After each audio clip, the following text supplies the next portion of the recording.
பசி எடுக்கலான்ட்டு ஹாஸ்பிட்டல் போனப்பா.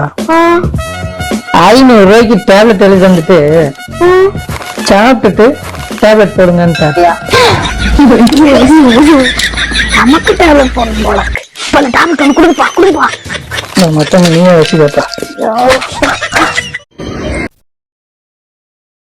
அப்பா என்னடா? அழகு இருக்கிற இடத்துலதான் ஆபத்து அதிகமா இருக்குமோ?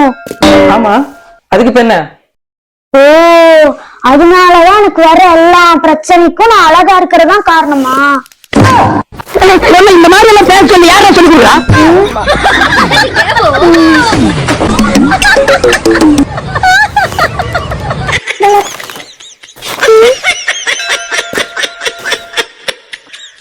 அப்பா, நான் மேக்ஸ்ல 100க்கு 100 வாங்கினா நீங்க என்ன பண்ணுவீங்க? அப்படியா? சந்தோஷத்துல பைத்தியம் ஆயிருவேன். அதனாலதான் நான் மேக்ஸ்ல 100க்கு 100 வாங்க போறது இல்ல. நீங்க பைத்தியம் மாட்டீங்கன்னா என்ன யாரு பார்த்துப்பா? நான் என்ன பண்ணுவேன்?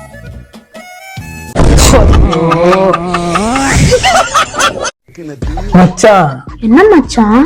எவ்வளவுதான் சம்பாதிச்சாலும் செலவாகிட்டே இருக்கு மச்சான். அப்ப நீ சம்பாதிக்காம விட்டுட்டா செலவே ஆகாதுல்ல. இது தெரியாம போச்சே மச்சான். இவ்வளவு நாள் கஷ்டப்பட்டு சம்பாதிச்சுட்டே இருக்க மச்சான்.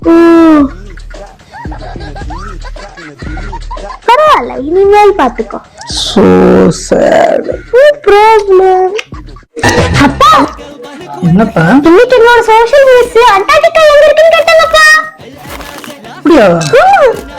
நான் படிக்கிற காலத்துலயும் இதே மாதிரி எங்க சோசியல் சாரு இதே கொஸ்டினை கேட்டாரா? அது இன்னுமே கண்டுபிடிக்காம தேடிட்டு இருக்காங்க. என்னமோ போங்கடா, நான் கடலை இது மாட்டேன்.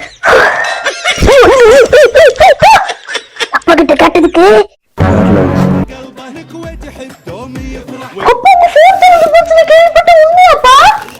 ஆமாடா, உண்மைதான்டா.